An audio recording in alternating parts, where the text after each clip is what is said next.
Eliga Gould. Whoops, we'll get that going.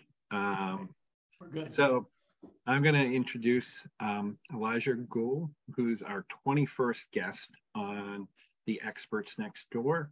This is our largest audience yet. Dr. Gould is a professor and he's the chair of the Department of History at the University of New Hampshire. His scholarship focuses on the American Revolution with an emphasis on the Revolution's outer history in the Americas, Africa, Europe, and the wider world. His current book project is The Crucible of Peace, The Turbulent History of America's Founding Treaty, which examines the least studied of the United States founding documents, the Treaty of 1783 that ended the American Revolutionary War. He's the author of a number of books, and we're very fortunate to have him here. We were sharing notes at the beginning, and it turned out that we had a short overlap when I was working for New Hampshire Public Television, which was part of the university, and he was a professor at the university. So we both have ties to Durham. We both really enjoyed that part of New Hampshire. But we're going to just move on to his presentation. So go ahead, Dr. Gould. Thank you. Oh, well, thank you very much, Sean. And thanks also to Michael Landis for inviting me to be with you. I was telling them before we got started, Saratoga is one of my favorite places. It's just a beautiful part of the country. And we oftentimes break up trips to upstate New York by spending the night there. So I'm in Charlottesville, Virginia this year, which of course is where the Convention Army, the British soldiers taken prisoner at Saratoga were sent. But if I were closer by, I would love to be giving this talk in person. And I will say my preferred medium is definitely not Zoom. I much prefer talking in person because one of the things I like to do is ask questions. And I am going to put a couple questions to the audience just to check in to break up the flow a little bit. But anyway, so as Sean said, I'm currently finishing a book on the Treaty of Paris. That is the Anglo-American treaty that ended the Revolutionary War in 1783.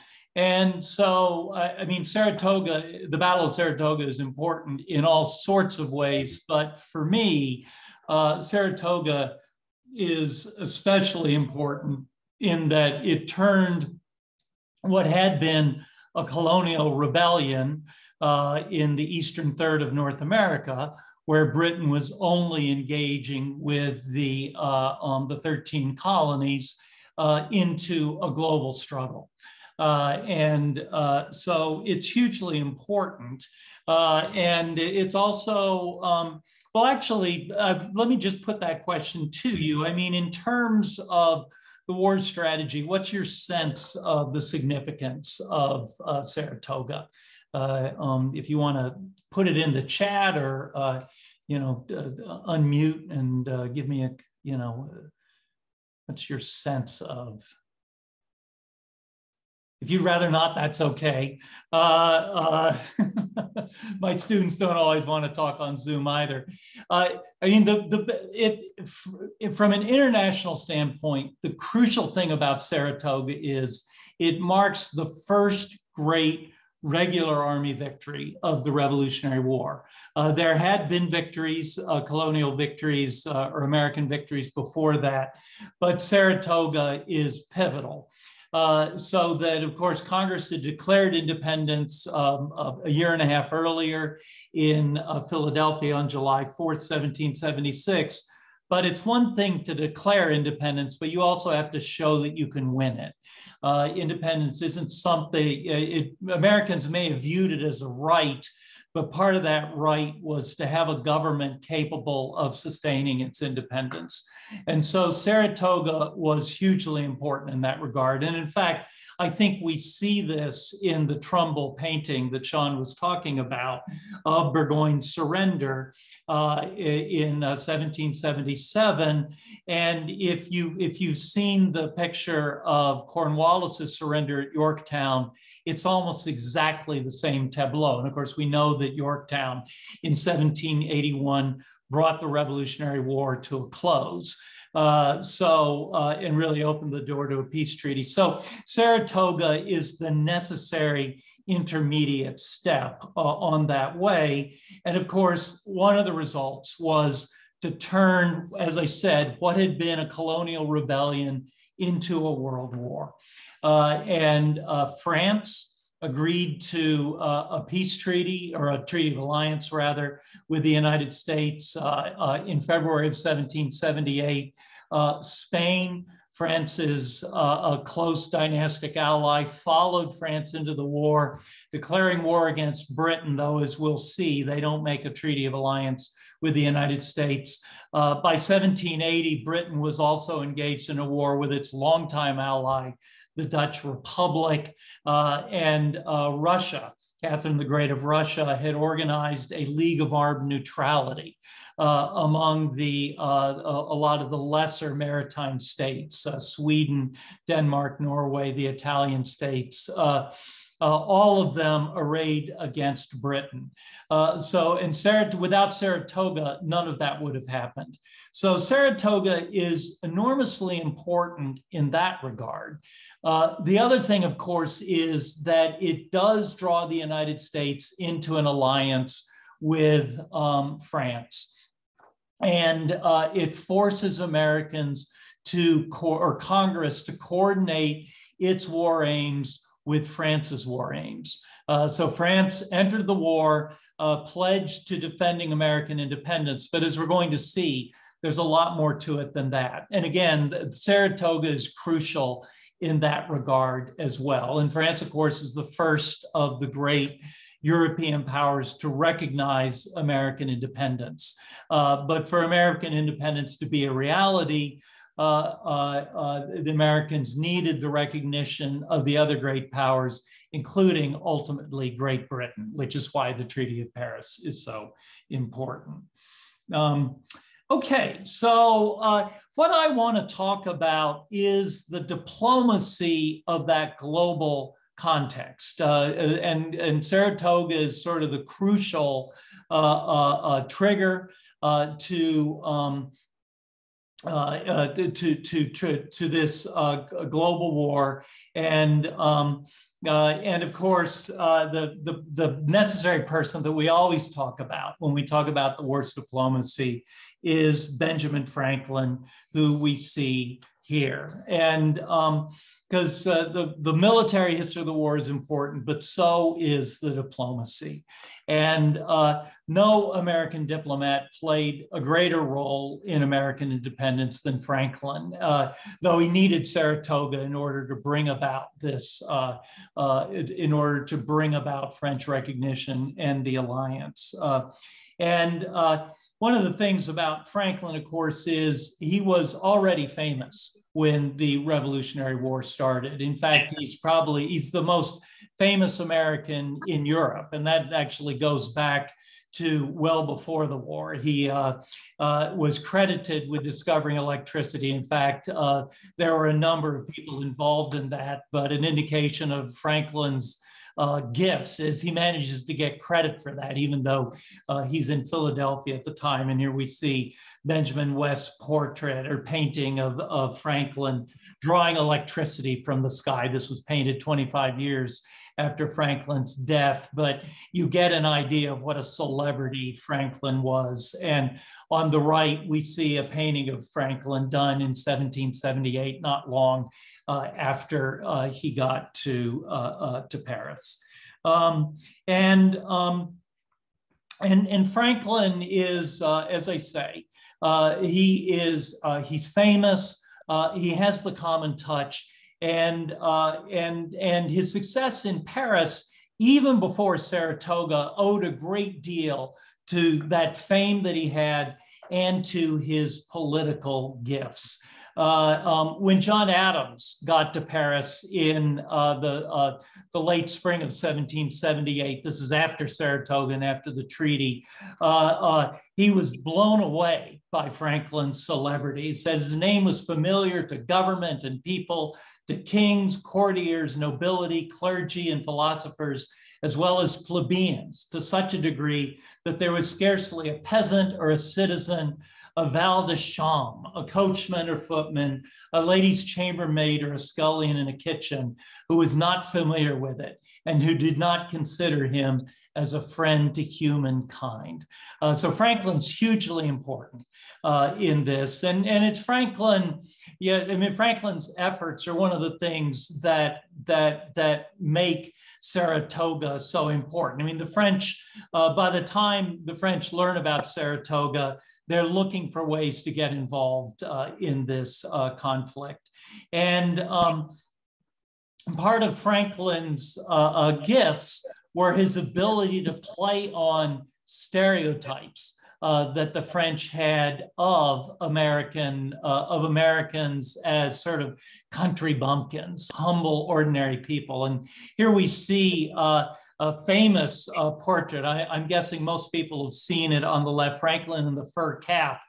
Franklin's preferred way to be seen is this, as a fine gentleman in a fine outfit. But you realize that the French thought of Americans as frontiersmen. And so he allows his portrait to be painted in this way. And there's a huge explosion of sort of commercial artifacts, Franklin logo wear, if you will, snuff boxes, walking sticks with his image on it. Louis XVI, the French king, got so tired of hearing about Franklin from his mistress that he sent her a chamber pot with Franklin's image on the bottom of it. And here we see that's a reproduction. That's not actually, so we don't know if it's true, but it certainly makes a good story. And Franklin, you know, he's part of a kind of Raj American that sweeps Parisian society at the time of the revolution. And again, Saratoga is enormously important, but there are other heroes as well. Jean-Paul Jones is hugely important in this regard. His victory over the British ship Serapis in 1780, and Jones's ship is the Bonhomme Richard. That also becomes all the rage, to the point where we see fine ladies getting their hair done up in after the manner of Jean-Paul Jones's ship. And this is a famous cartoon, French cartoon, Coiffure à l'Indépendance ou le triomphe de la liberté. And this is a grand lady getting ready to go out for the evening, and in her hair is a model of Jean-Paul Jones's ship. So, you know, Franklin, Saratoga, it's all part of sort of this, you know, basically the United States, American independence becomes a great, you know, it's a big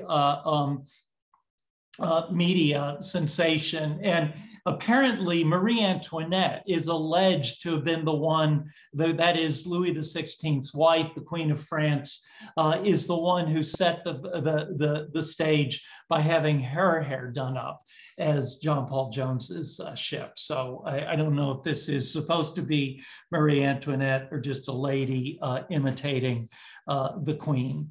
But anyway, in this context, Horatio Gates' victory at Saratoga is sort of the final key, the trigger that opens the door for Louis XVI and his foreign minister, the Comte de Vergennes, to take the plunge and sign a treaty of alliance with the United States. And here we see this sculpture showing Louis XVI and Franklin together, signing that treaty. Significantly, the treaty was signed in the buildings fronting the Place de la Concorde, what is today the Place de la Concorde, where Louis XVI would be decapitated in 1793. And of course, French historians have oftentimes looked at the origins of the Republican revolutionary moment that eventually toppled Louis's monarchy, the French monarchy, in 1792. As having its roots in the French alliance. And of course, there are French soldiers, officers who come over and fight with the Americans, who become very committed to the American cause of liberty. The most famous is the Marquis de Lafayette, but he's only one of quite a significant group who come over and serve with the Americans. So, and France becomes the real bedrock of European support for American independence, enormously important in this regard. And again, Saratoga is the crucial moment at that. Without the victory at Saratoga, France was not willing to take the risk on American independence because, of course, by recognizing the United States, France got into a war with Britain. Wars are expensive, they're costly. France, in fact, had been defeated by Britain during the 7 Years' War, which had ended in 1763. The Revolutionary War is France's chance for revenge, but wars are also destabilizing. And the other cause of the French Revolution is that Louis's monarchy ended up bankrupting itself by fighting for the American revolutionaries. His treasury comes out of the war deeply in debt, and it's that fiscal crisis that actually sets in motion the events of the French Revolution. So again, and you know, it all started at Saratoga, right where you guys are. So okay, so France is enormously important in that regard. It's a sign of just how transformative the Battle of Saratoga was. However, France is also unusual in that it is the only one of the great powers that is willing to recognize American independence in 1778. One power that is not willing to recognize American independence is Spain. Now, Spain enters the war in 1779. They enter it for a couple of reasons. One, Spain's monarch, Charles III, is a member of the same royal family as Louis XVI. They're cousins. Spain is also governed by the Bourbon ruling family. And they are in a family alliance, sometimes called the family compact. And so they're very closely aligned. And so that's part of it. Spain also is, they also had suffered during the 7 Years' War. In fact, they had lost Florida and very much wanted to get that back. Spain had tried to keep European rivals out of the Gulf of Mexico. Britain's acquisition of Florida during the 7 Years' War had been a big blow to Spain. They also, as Spain still does, would quite have liked to have gotten Gibraltar back. So Charles has reasons of his own to get involved in this war. Those reasons do not include recognizing American independence. In fact, Charles is strenuously opposed to American independence. Any idea why that would be? Why does Charles not want the Americans to gain their independence? Why would he be worried about that? He's obviously not so worried that he's not going to fight Britain. Well, it has a lot to do with the fact that Charles also has American colonies. Yes, he sees the writing on the wall. Very good. And in fact, there are Spanish-American patriots who take inspiration from what the Americans are doing. So that there's a lot of concern in Spain that the American Revolution could set the stage for similar revolts on the part of their own colonies. So Charles refuses to recognize the United States. He takes that very seriously. Now, the Spanish, it's interesting. They're actually willing to help the Americans. They supply them with weapons. They're shipping weapons up the Mississippi from New Orleans, which is a Spanish port.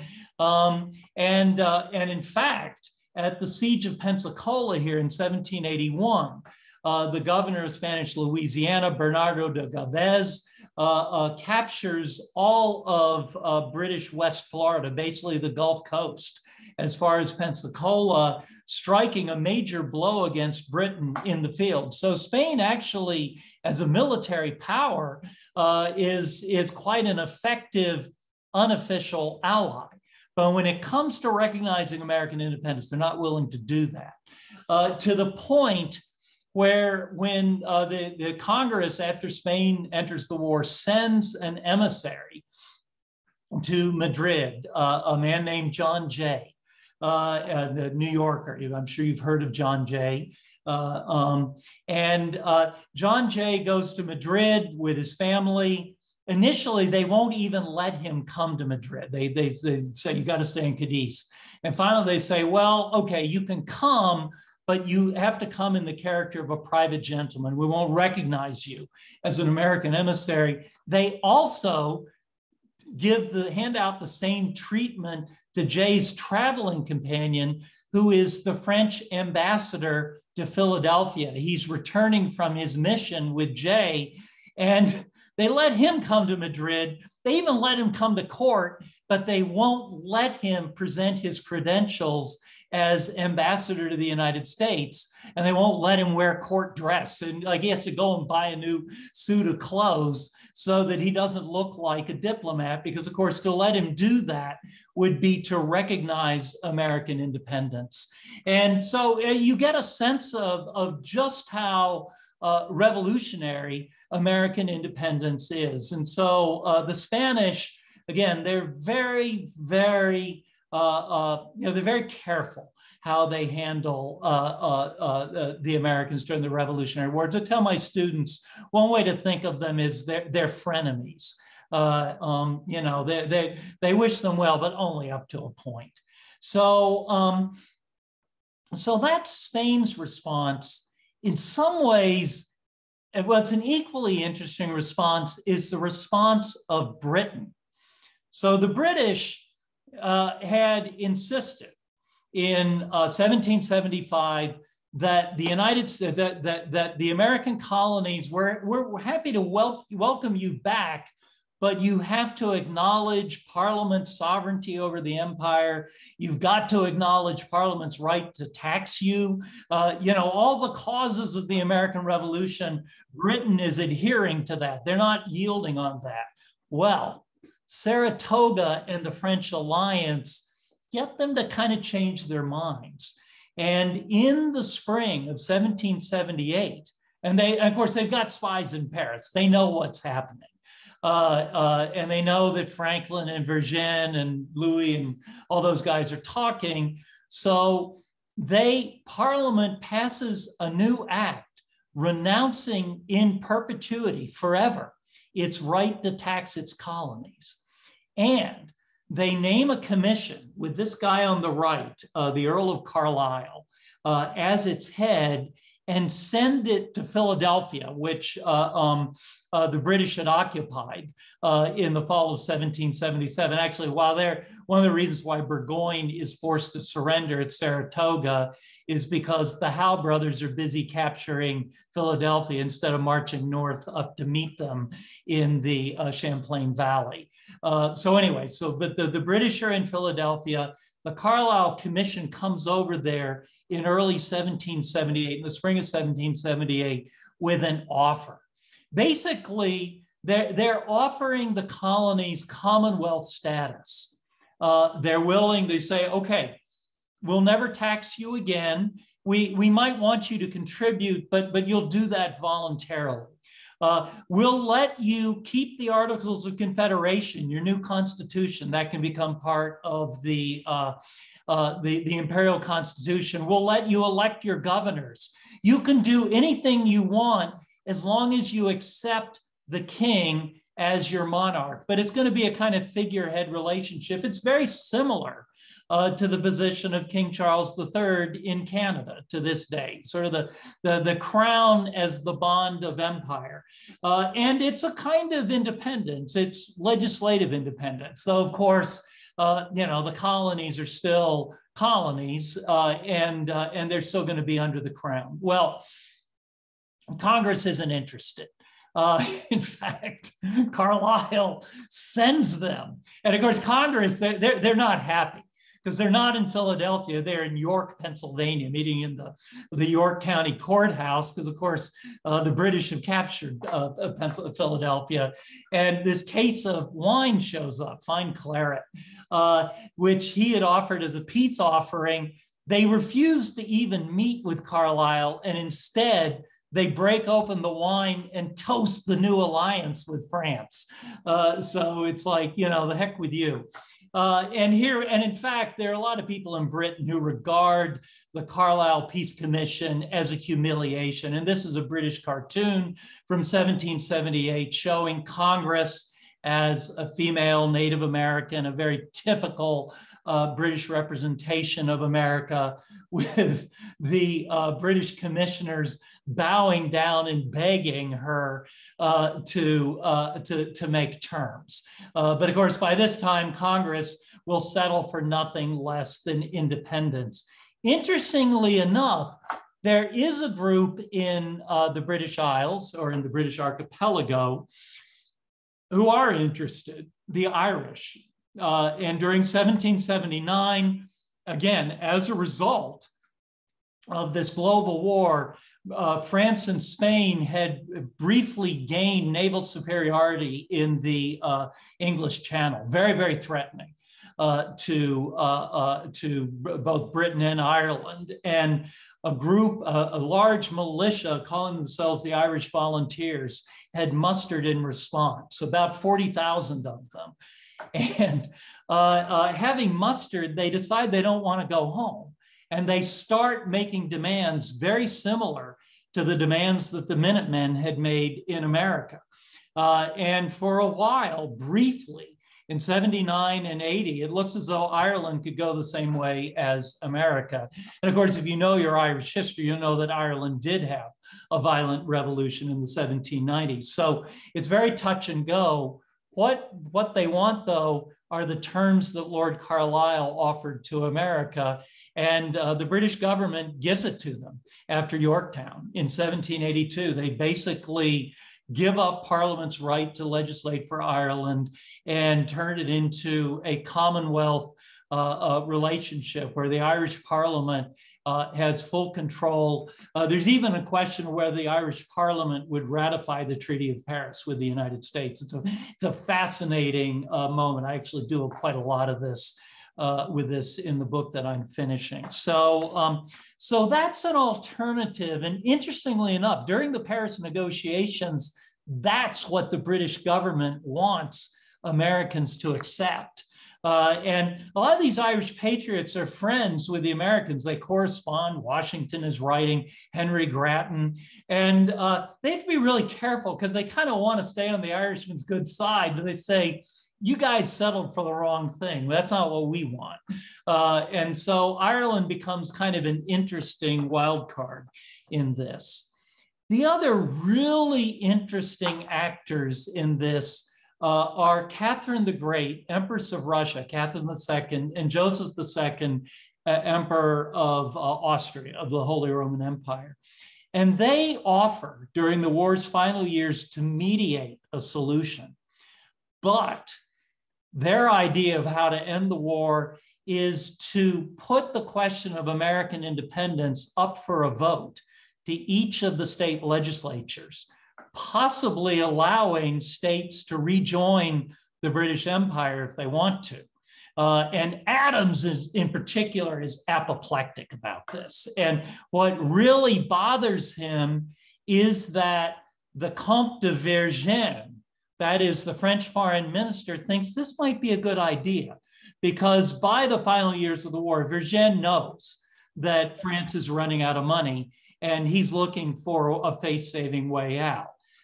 Had, of course, Catherine and Joseph gotten their way, the United States might well not have stayed together as a unified union or confederation. But the American Peace Commissioners, particularly John Adams, want nothing to do with that. And Vergennes, I think, is actually a little frightened of Adams. He and Franklin get along fine. Franklin speaks good French. He's got a certain amount of French politesse. Adams is just a cranky New Englander. In fact, at various points, Vergennes said he simply wouldn't talk with him. If Adams wanted to say anything to him, he could send it through Franklin. Anyway, so the point here is that winning the battle was important, but the terms still needed to be negotiated. And there are all sorts of ways that the war could have come out differently. It didn't have to end with the treaty that we, of course, know today. In fact, the person who really rides to the, well, I'd say the other interesting thing about Vergennes, and this is true of the Spanish too, is that Vergennes wanted, and the Spanish wanted the United States to have a boundary that ended at the Appalachian Mountains, basically. There are already settlers in Kentucky. My mother's family is Kentucky. I always find it, so, well, okay, we'll give you a little bit of Kentucky, but not the part that goes all the way to the Mississippi River. France and Spain desperately want to keep the United States away from the Mississippi, partly because they think it'll be easier to control. France would, it wants American independence, but it wouldn't mind America being a satellite. The person who calls their bluff, partly it's the American Peace Commissioners, is the British Prime Minister. Here's the Spanish ambassador in Paris. He and Vergennes gang up. Lord Shelburne, who is an Anglo-Irishman who becomes prime minister after Lord North falls from power in 1782 in the wake of Yorktown. Saratoga, of course, had been a great blow. Yorktown is the final blow. These two sort of signal victories, both in October, 4 years apart. And Shelburne takes over.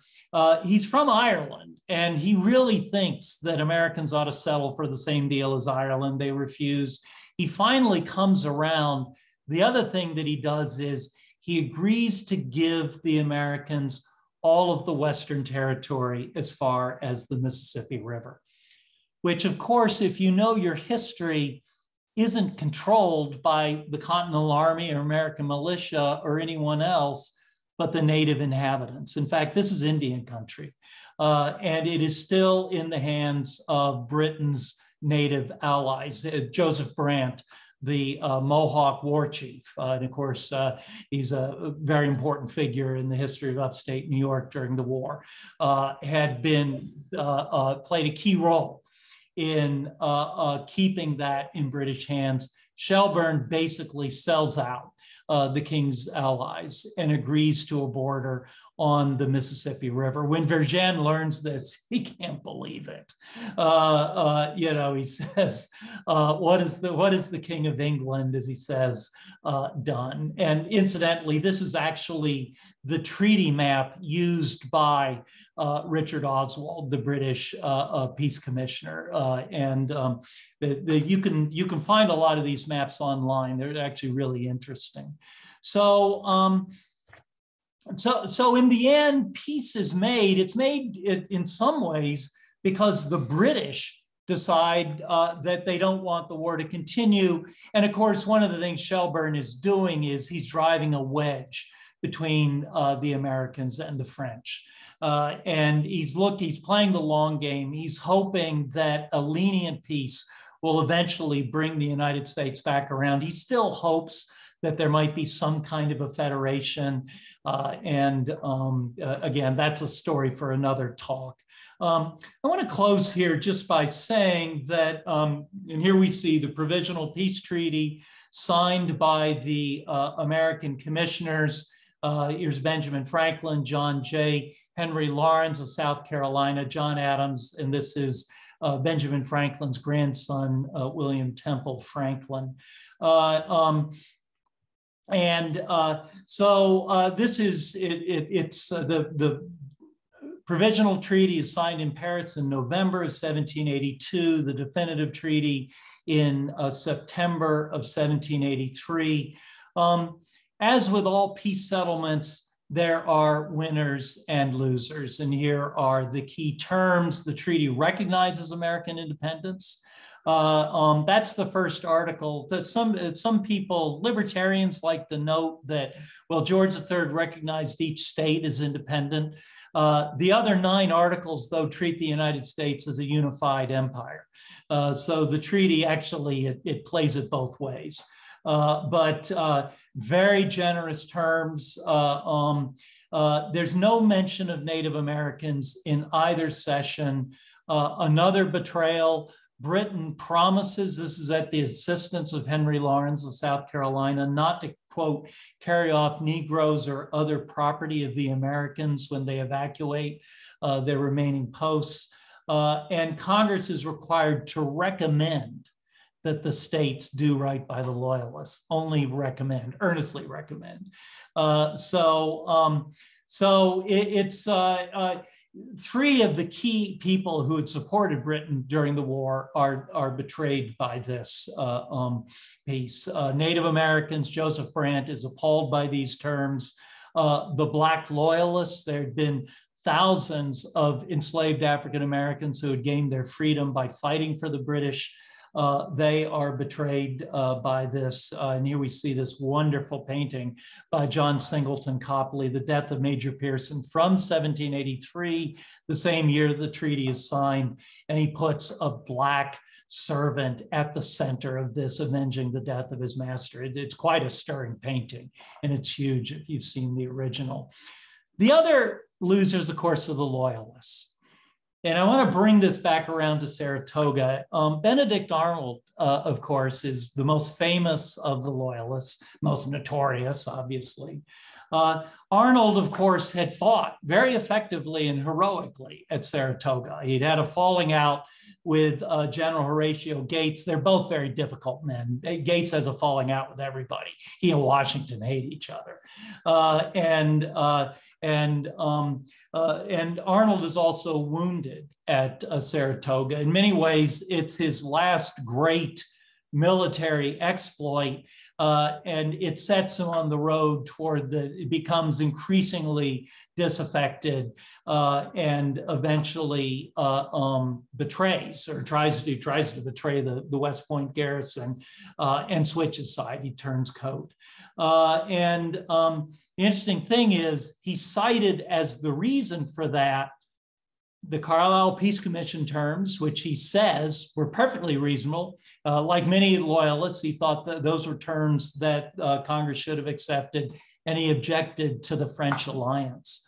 So you could actually say, not that it's Saratoga's fault, but Saratoga is key in Arnold's, the course that sets Arnold on his nefarious path to treason. And of course, he is, like the other Loyalists, a great loser from this. The winner, of course, is George Washington, the Americans. Here we see Washington, this is a painting from the 19th century, but entering New York City on the day that the British evacuated on November 23rd, 1783, marking the final real end of the Revolutionary War. Okay. So with that, I think I've gone about 40 minutes, and there are time for questions and answers if people have any. So we got one earlier, and I'll just read it out here. How did the French proposal look in other parts of the world, particularly in India, where the fighting was continued? So the French alliance does, yeah. So India's history is interesting in this regard. Obviously, it is a long ways from Europe, and so Indian politics in India tended to operate somewhat autonomously from politics in Europe. And France, after the 7 Years' War, which is they get defeated everywhere, including in India, had thought about giving up their imperial ambitions, but the fighting does spread to India. A lot of the fighting there is between the British East India Company, whose forces are heavily native. I mean, there's a lot of this is fighting between Indians, fighting allied with Britain and France. And France's big ally in India is Hyder Ali. And there is fighting in India. In fact, the last shots of the Revolutionary War are fired in India. And the Treaty of Paris, because it takes so long for news of peace to spread, took effect at different times in different parts of the globe. And the combatants had a half a year after the ceasefire was declared in Europe to lay down their arms in India. So but yes, it is affected, and eventually this polarization affects India as well. Okay, we got another question in here from Robert Wang. Didn't the British violate the Treaty of Paris since they still had occupied several forts in the Northeast, for example, Niagara and Detroit? Yeah. And what did the U.S. do about this after the war and before the War of 1812? Yeah. So, well, that's a great question. And yeah, so at the end, and let me go back to, I'm going to bring the map back up. It's easier to talk. So yes, so under the terms of the treaty, Britain was supposed to evacuate their forces beyond these red lines. And on some copies of this map, these red lines were drawn by George III. This is the King's map tracing out the borders. So this is the border. And but of course, Britain kept its forces in garrisons in those forts. And the big ones are Oswego, Niagara, Detroit, and they're one at the top of Lake Champlain. And they're all in what is now the territory of the United States. And there are two rationales. One is that they're just there temporarily to keep the peace, and that and in fact, if you read the treaty, Britain was obligated to evacuate with all due speed, but there's not a sort of a time limit on it. They actually stay there until 1796, for 13 years. So they are definitely in violation of the treaty.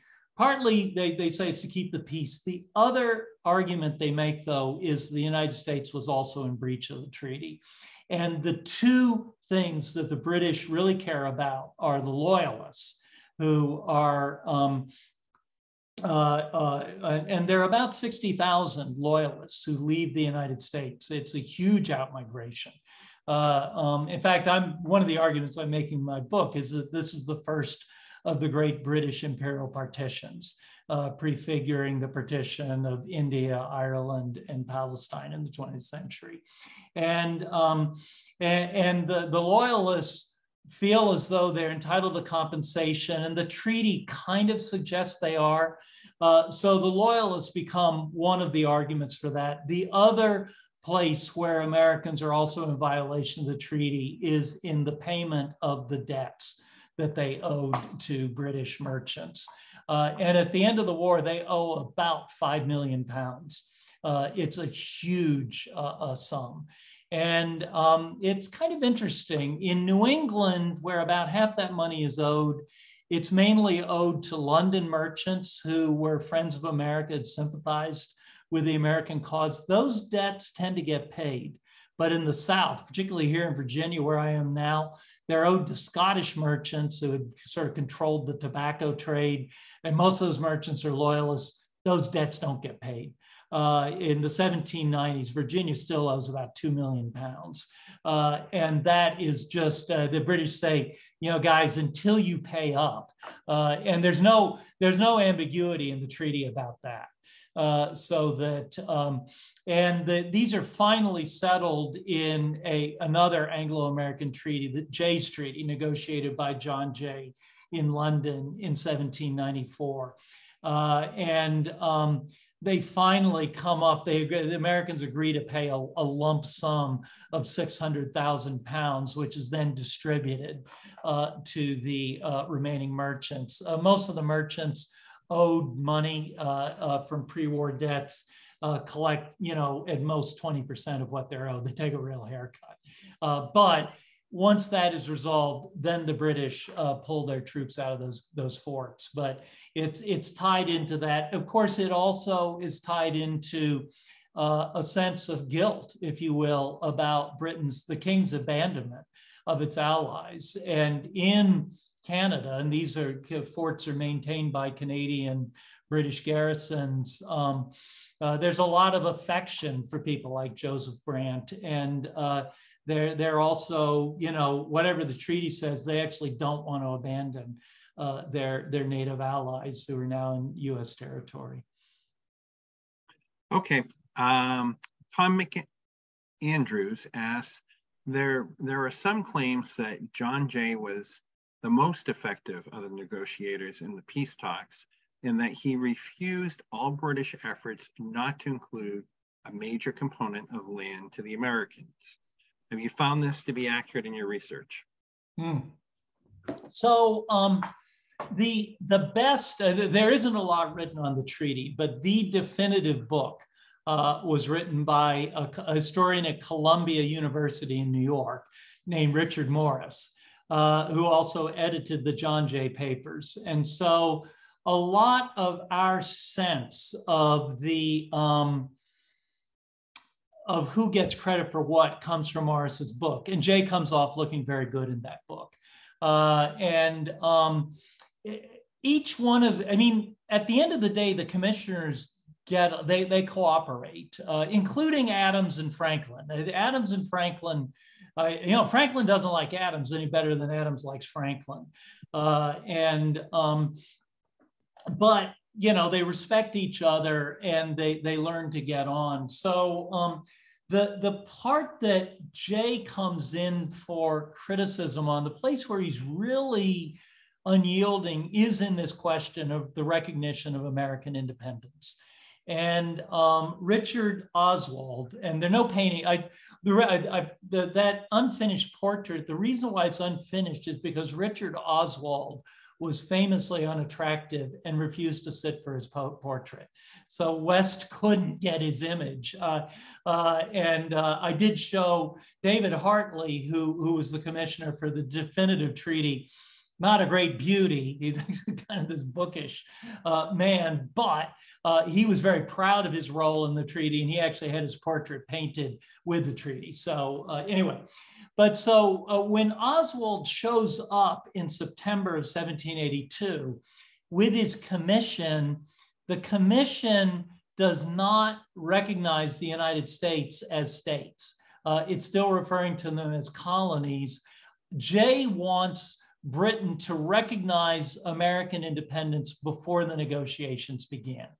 Britain instead wants independence to be part of the negotiations, partly because they're going to use that to leverage a better deal for the Loyalists, who those old enough to, if you think of the Vietnam War, the Loyalists are sort of the MIAs, as it were, of the Revolutionary War. They are the people who end up paying the price for this unpopular war. Jay basically forces Oswald to send his commission back and get a new commission. The interesting thing is that Oswald, at that point, what Franklin wants, who had spent his career going back to the French and Indian War, getting Canada for the United States, Franklin wants Quebec and Nova Scotia, or as much of Quebec as he can get. And Oswald at that point looked like he was willing to do that. But by the time his commission comes back, the war is starting to go better for the British. The final year actually goes very well. The Spanish fail to take Gibraltar. The British destroy a Franco-Spanish fleet at the Battle of the Saints off Jamaica. And the British say, sorry, guys, Nova Scotia and Canada, isn't going to happen. So that Jay actually is sometimes criticized for that. On the other hand, his insistence, rigid attachment to independence meant that there's no question of American independence by the time the negotiations begin in earnest. So there is a back and forth on that. Some of those backstories are kind of interesting. Okay, we got a couple of quick questions, I think. First one is, and this may be a little off topic, why is Pennsylvania so large in the Oswald map?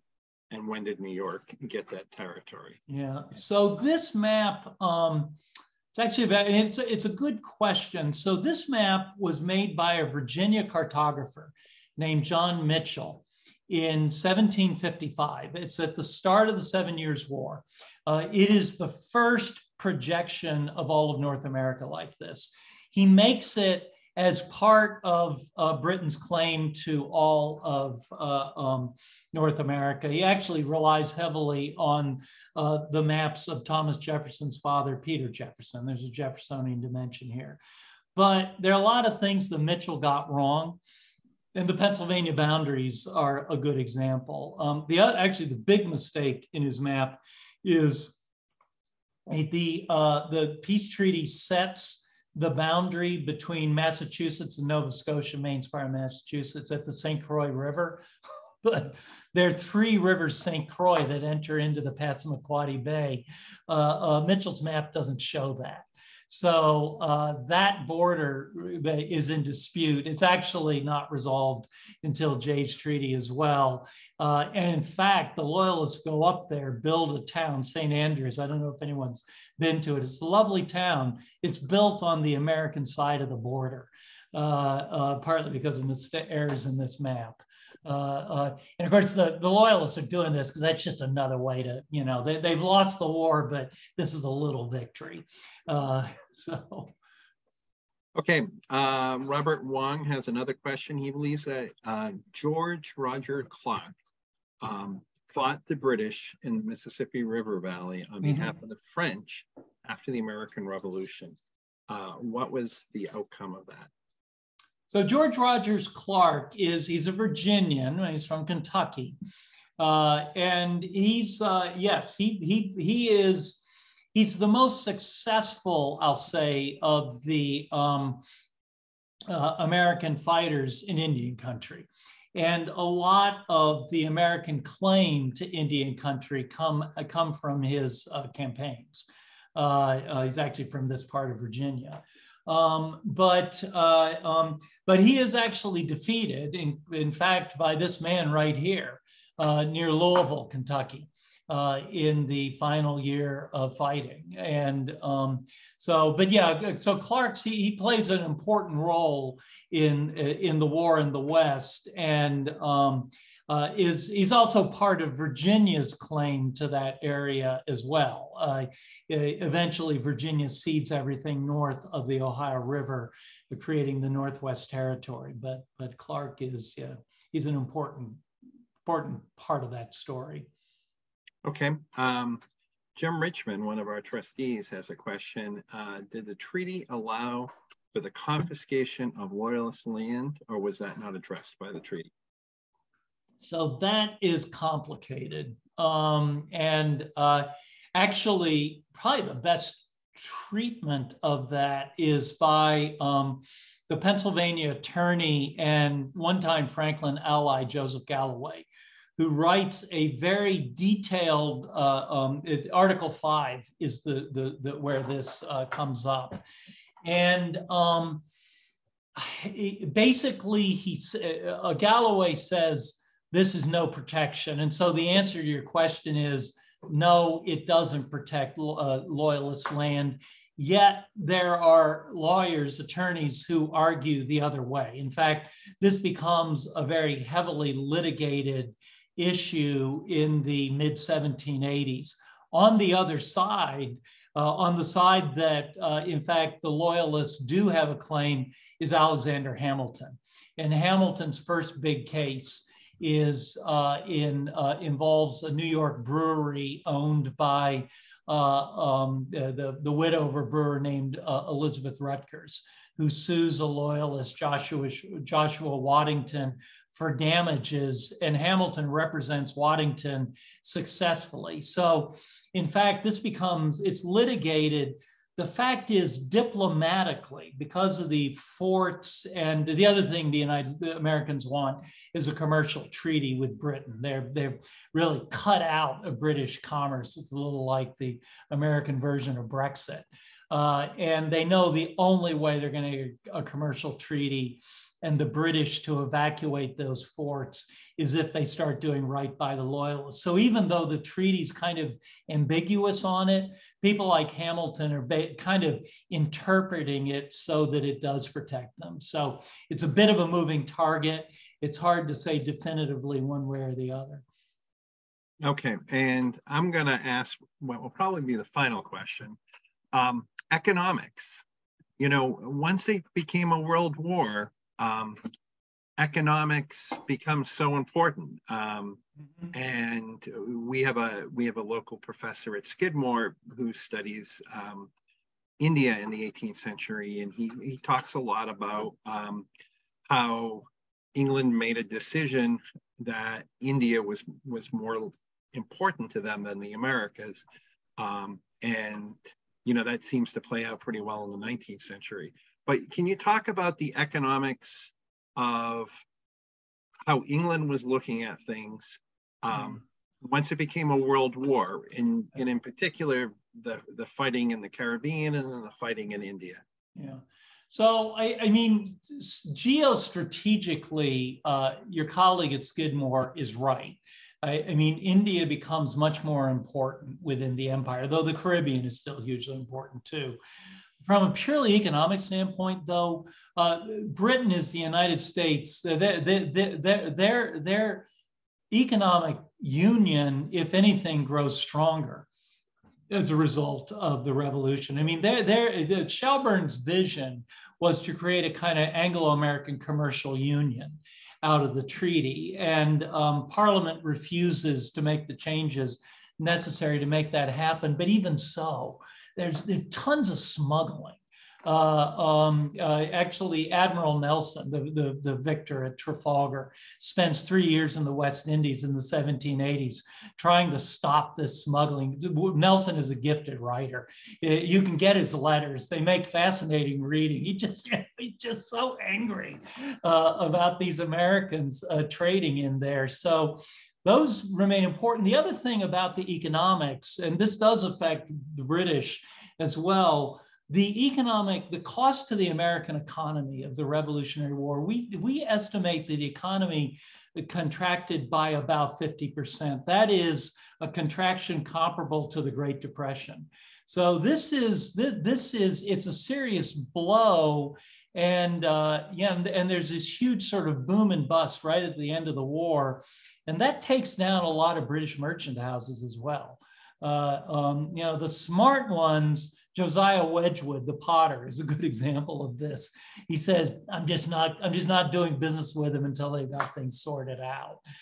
Because a lot of people who sold to the Americans, they sell on credit and then they can't collect. So, and again, that theme of debt. So, economically, this remains a very important relationship. And yeah, I mean, who's financing the railroads in the 19th century? It's these British banking houses. All right, great. Well, this was a great hour. I know I certainly did enjoy it. I think our viewers enjoyed it. So thank you very, very much. And I think now it's probably time for us to say goodnight. Okay. So thank you, everyone. Yeah. Well, thank you all very much. You were a great audience. Okay. Thanks.